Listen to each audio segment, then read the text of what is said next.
మహర్షుల తాళపత్ర గ్రంథాలలో దాగి ఉన్న శాస్త్రీయ నిత్య జీవన వికాస రహస్యాలు. తాళపత్ర నిధి డే 167. అన్నీ ఉన్నా అల్లుడి నోట్లో శని అనే నానుడి వాడుకలోకి ఎలా వచ్చింది? కొత్త పెళ్లి కొడుకు కోటి ఆశలతో అత్తింటికి వచ్చాడంట.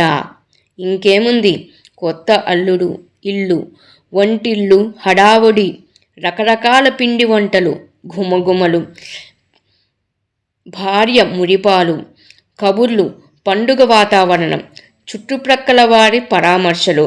ఇంతలో కొత్త పెళ్లి కొడుకి పెళ్ళాం ఇంట్లోకి రాకూడదు అప్పుడన్న మాట పెద్దల పెదవి విడుపు పలుకులే వాడుకలోకి వచ్చింది. చల్లగా విషయాన్ని పెళ్ళికొడుకుకి తెలియజేశారు. దానితో సదరు పెళ్ళికొడుకు దిగులుగా కూలబడ్డాడు. అన్నీ ఉన్నా అల్లుడి నోట్లో శని ఉండుటమంటే ఇదే అని అనుకున్నారంతా.